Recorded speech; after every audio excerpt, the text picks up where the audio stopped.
পাবনার বিসিক শিল্পনগরের অধিকাংশ সড়কের অবস্থা এতটাই নাজুক যে ইট পাথর উঠে তৈরি হয়েছে বড় বড় গর্তের।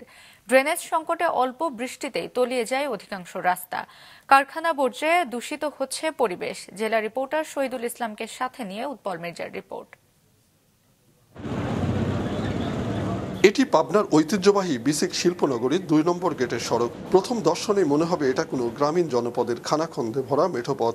দীর্ঘদিন সংস্কার না হয় ইট পাথর উঠে সৃষ্টি হয়েছে এ নাজুক অবস্থার। যান চলাচলের অযোগ্য এ সড়কে মাঝে মধ্যেই ঘটছে দুর্ঘটনাও।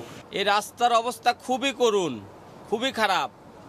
বিসিকে লোড গাড়ি যাতায়াত করে প্রত্যেকটা গাড়ি নষ্ট হয়। ফ্রন্ট এক্সেল ভেঙে যায়, কায়ত হয়ে পড়ে আছি আমরা। আমাদের চলাচল খুবই সমস্যা। এই রাস্তার আর ড্রেনেজ ব্যবস্থা এতটাই খারাপ, শিল্প উদ্যোক্তারা এখান থেকে বিসিকের মিল বিক্রি করে করে সব পালাচ্ছে।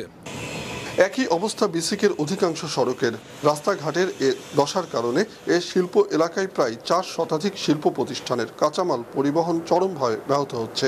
ব্যবসায়িকভাবেও ক্ষতিগ্রস্ত হচ্ছেন শিল্প মালিকরা। সমস্ত বিসিক ঘুরলে আপনি ড্রেনেজ ব্যবস্থা একই রকম দেখতে পারবেন, ময়লা আবর্জনায় ভরপুর, কোনো রকম পরিষ্কার পরিচ্ছন্নতা করা হয় না। উন্নয়ন তো গত ১৫-১৭ বছর একই দশা। এখানে হাজার হাজার কর্মচারী চাকরি করে এবং এখানে রাস্তা দিয়ে যাইতে গেলে অনেক দুর্গন্ধময় হয়। ড্রেনেজ সংকটে বন্ধ পানি নিষ্কাশন, অল্প বৃষ্টিতেই তলিয়ে যায় রাস্তা। এমনকি অনেক শিল্প প্রতিষ্ঠানের বর্জ্যও ঠিকমতো নিষ্কাশিত না হয় চরমভাবে দূষিত হচ্ছে এলাকার পরিবেশ। প্রত্যেকটা ড্রেন ওভারফ্লো হয়ে আমাদের মিল ফ্যাক্টরির মধ্যে পানি ঢুকে যায়, যাতে আমাদের মিলের মালপত্র বা আমাদের যে প্রোডাক্টগুলো আছে পচে যাচ্ছে বা নষ্ট হয়ে যাচ্ছে। বৃষ্টি বেশি হলে ড্রেন দিয়ে পানি নিষ্কাশন হতে পারে না, এই জন্য ড্রেনের পানিগুলো মিলের মধ্যে ঢুকে যাচ্ছে, মালপত্র ভিজে যাচ্ছে। তবে বিসিক কর্তৃপক্ষ জানায় অচিরেই শুরু হচ্ছে এ শিল্পাঞ্চলে সড়ক ও ড্রেনেজ নির্মাণ ও উন্নয়ন কাজ। এটা একটা প্রাচীন শিল্পনগরী হওয়ায় এটার শিল্পনগরীর রাস্তাঘাট তেমন উন্নয়ন হয় নাই। আমরা চেষ্টা করতেছি ধীরে ধীরে সবগুলো রাস্তা এবং ড্রেনেজ ব্যবস্থা ভালো করার। ভবিষ্যৎ যে পরিকল্পনা রয়েছে সেটা হলো আমরা বৃহৎ আকারে একটি প্রকল্প হাতে নিয়ে প্রধান কার্যালয়ে প্রেরণ করার ইচ্ছা রয়েছে।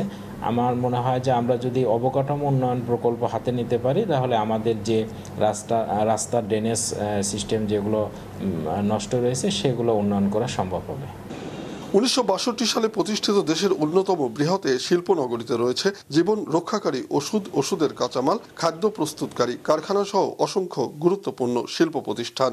সড়ক অবকাঠামো উন্নয়ন হলে ব্যবসা বাণিজ্যের গতিও ত্বরান্বিত হবে বলে মনে করেন ব্যবসায়ীরা।